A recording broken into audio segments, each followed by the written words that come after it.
So we do have some time now for questions from the audience. I wonder if we should just take a few, and then we can respond to them all together. So, okay. Thank you. I have a question. What's the difference between the U.S. debt and the debt that African nations own?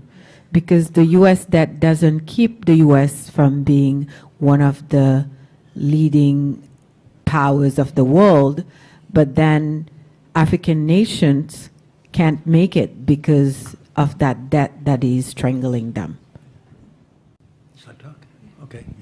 The first question is a very important question. What makes African and third world debt different from the American debt? Number one, America is never going to pay its debts. It doesn't have to. Its debts are in its own currency. We can simply print it. The African debt is not in its currency. The African debt is in U.S. dollars. Africa has to earn the U.S. dollars, and the only way it can earn the U.S. dollars is not to be assassinated for growing its own food and becoming independent and doing something that the United States does not like. The principle underlying the foundation of the World Bank, the International Bank for IBRD, research, the World Bank, is that no country should grow its own food. Africa and the third world should only grow export crops.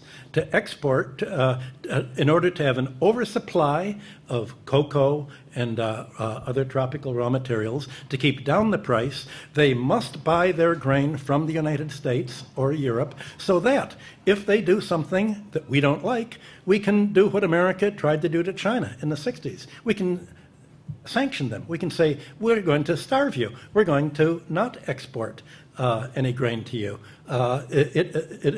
So owing their foreign debt in dollars means that they have to somehow sell something that the United States wants, not what they want. I think the most evil organizations in the world today are the World Bank and the International Monetary Fund. And my book, Super Imperialism, that I wrote in 1972, is all about that. The largest purchasers of the book were the Defense Department and the CIA. I was immediately, the organization I worked for was given a $75,000, $85,000 Defense Department contract for me to come to explain to them how American imperialism worked, and they used it as a how to do it book. They thought it was just spontaneous.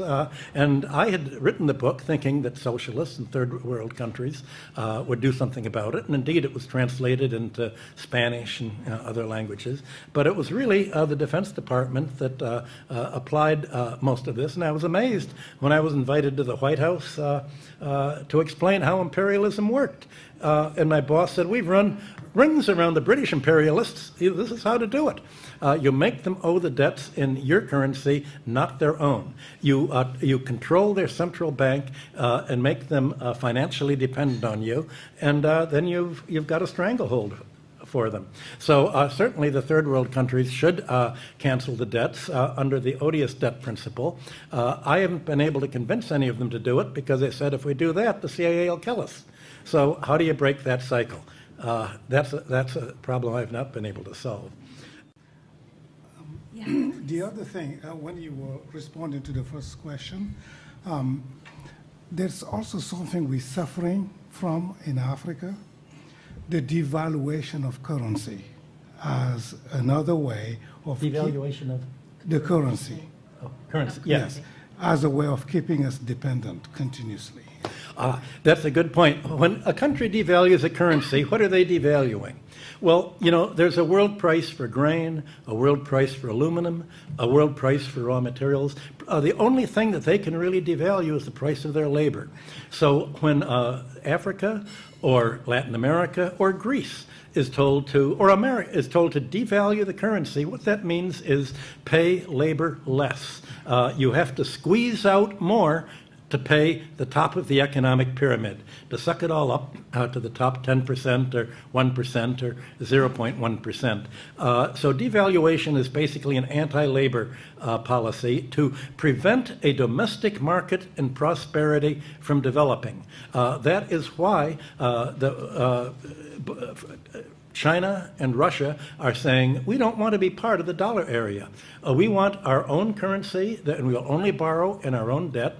Last time I went to China, it was a little annoying because they insisted in paying me in yuan, which all these little red bills that you have to go to a bank to turn in, and yet they said, well, we're following your advice. What do you complain about? So what could I do? It's a good idea, but at least they don't want any part of American sanctions.